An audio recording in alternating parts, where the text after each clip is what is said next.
severdin necə? Dövrana yoxmuş etibar et. Ölüm mələk gəldi bir gecə, dedi cənnət qapısını açın get.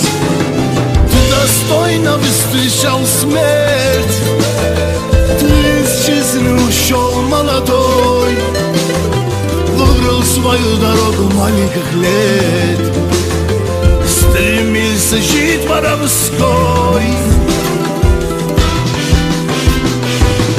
Hele senden hikayelerle nağıllar danışarlar, çıkarmarık seni yaddan.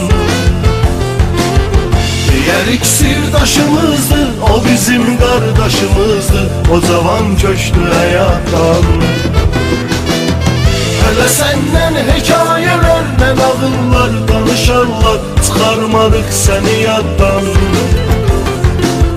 Diğer sirdaşımızdı, o bizim kardeşimizdi, o zaman köştü hayattan.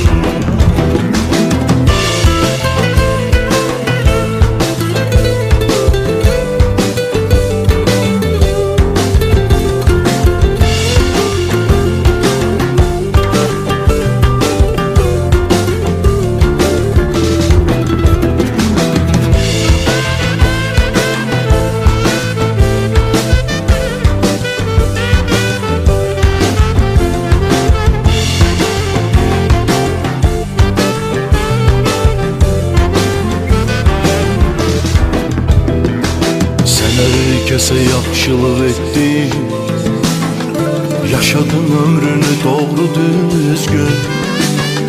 Rəbbim səni çağırdı getdi, qoy doğmalar olmasın üzgün. Ты своей смертью доказал, у тебя кровь, как у волка. Ты ради своей веры умру сказал. Братва, прощайте, увидимся на небесах. Пока.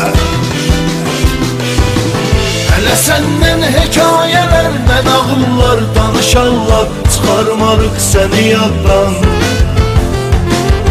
Diğer sirdaşımızdı, o bizim kardeşimizdi, o zaman köştü hayattan.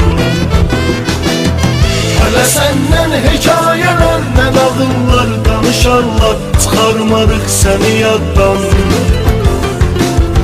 Diğer sirdaşımızdı, o bizim kardeşimizdi, o zaman köştü hayattan.